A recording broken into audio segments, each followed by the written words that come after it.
Deputy CM Pawan Kalyan Kakinada పర్యటన వ్యాఖ్యలపై YCP రాష్ట్ర కార్యదర్శి BCCL working president Ramesh Goud తీవ్రంగా మండిపడ్డారు.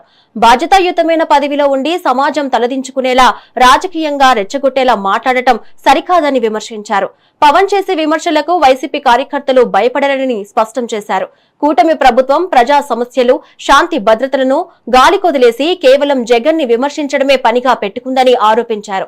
ప్రభుత్వం ఇప్పటికైనా ప్రతిపక్షాన్ని లక్ష్యంగా చేసుకోవడం మాని ప్రజా సమస్యల పరిష్కారాలపై దృష్టి సారించాలని రమేష్ గౌడ్ డిమాండ్ చేశారు.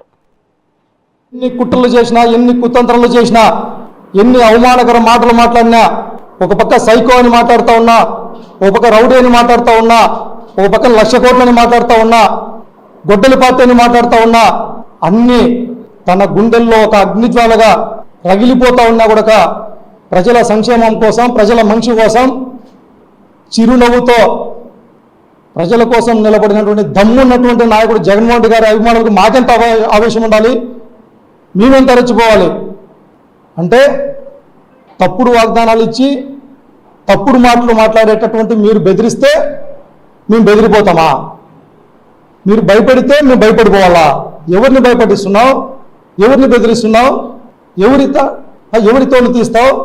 మాట మాట్లాడితే కనీసం నీవు పదవికైనా గౌరవిస్తున్నావా? ఇవాళ నిజంగా బాధపడుతున్నాం. ఇంతవరకు మౌనం వహించాం. అరే, ఈ వ్యక్తులు ఈ రాష్ట్రంలో రాజకీయాల కోసం రోజు రోజుకి దిగజారిపోయి ఇదే వ్యక్తులు ఒకరోజేమో ప్రధానమంత్రి గారిని పొగుడతారు, ఒకరోజేమో విమర్శిస్తారు, వీళ్ళే కలుస్తారు, వీళ్ళే విడిపోతారు. ఒకరోజు కమ్యూనిస్టులు మంచి వాళ్ళు అంటారు, ఒకరోజు కమ్యూనిస్టులు చెడ్డవాళ్ళు అంటారు, ఒకరోజు చెగువీరా అంటారు, ఒకరోజు సనాతన ధర్మం అంటారు, ఒకరోజు కులం కావాలంటారు, మరొక రోజు కులం వద్దు అంటారు. రోజుకొక మాట, పూటకొక సిద్ధాంతం. ఇంత చేస్తూ ఉన్నా కూడా కొంత శాతం మంది ప్రజలు వాళ్ళ మాటల్ని ఇంకా నమ్ముతున్నారే అనేటటువంటి బాధపడదాం.